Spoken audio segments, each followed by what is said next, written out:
Okay, good morning, boys and girls. Today we're going to do a project about symmetry and negative space. And some of these words might be familiar to you. So when you hear the word symmetry, you might be thinking of or remember where we have something that is the same on both sides. So I have these two things right here. I have a drawing and then I have a Christmas tree that we have cut out, and both of these have symmetry.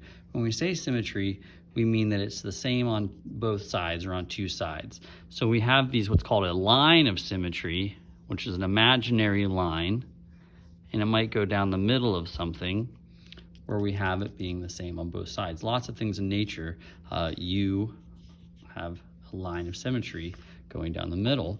And the same thing with this Christmas tree. We have this line of symmetry, and we often do this as kind of a neat trick. It doesn't have to be a simple shape like that. It can be a more complex shape where this has symmetry. And sometimes the symmetry can be horizontal or vertical. A lot of us are used to seeing this trick where we have a heart. And this brings me to my other word, negative space. So if you remember, we have these, how we made this, we folded this bigger piece of paper in half, and when we cut out the shape, we get a heart. But if we're looking at this image here, I could ask you, what is this? And you would say to me, it's a heart. Well, actually, there's nothing here. That is blank. So that is the negative space created by taking this heart away. But our eyes, or what we see, even though it's actually nothing there, it is an empty space, the negative space is in the shape of a heart. So I know that's kind of a different idea, but kind of brings us to our project that we're going to do here.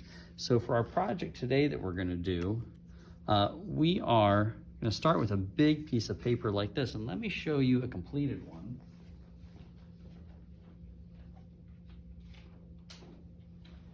You might choose to do a white background, but here I have one that's completed that is on a black background. So we see that we have two things going on.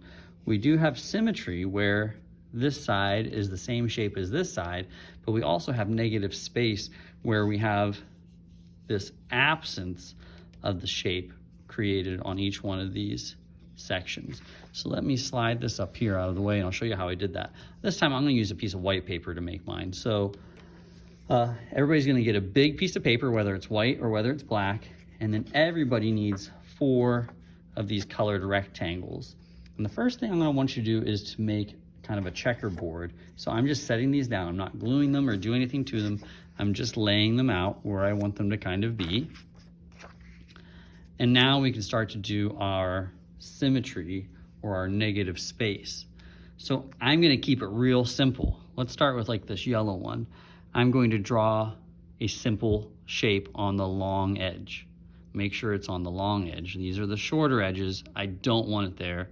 I want it on the long edge. So I'm going to draw something simple, like maybe like a little zigzag shape right in the middle of this long edge. And what I like to do is, before I ever do the other ones, I like to do one at a time. So I'll do this yellow one first. I'll cut that out.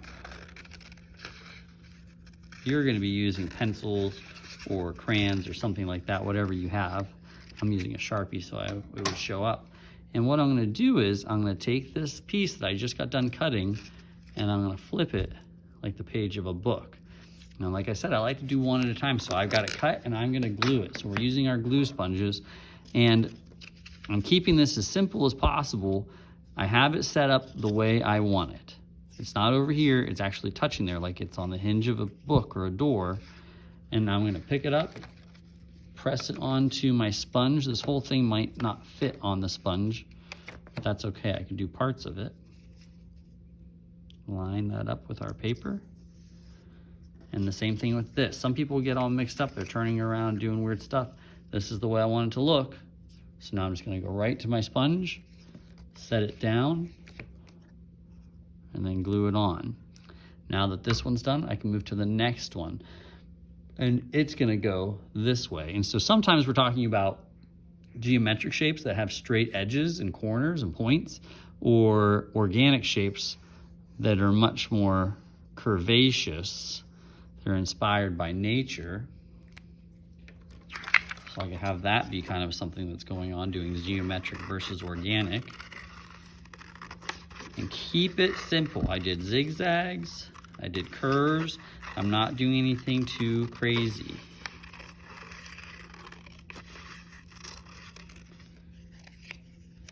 Same thing. Here's where it was. Like the page of a book, we open that up. And this is where I want it to go, so I'm just going to glue it. I'm going to take it over, set that same side that was setting down, get set onto the sponge. And there it goes.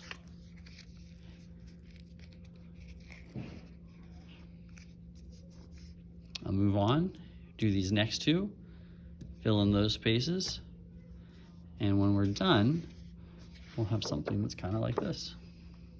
So here we're seeing both the symmetry and the negative space. All right, go ahead and give it a try. First things first, get your 4 rectangles, lay them out in your big piece of paper like a checkerboard, and then start drawing and cutting one piece of paper at a time. All right, hope you enjoy. Hope it turns out great.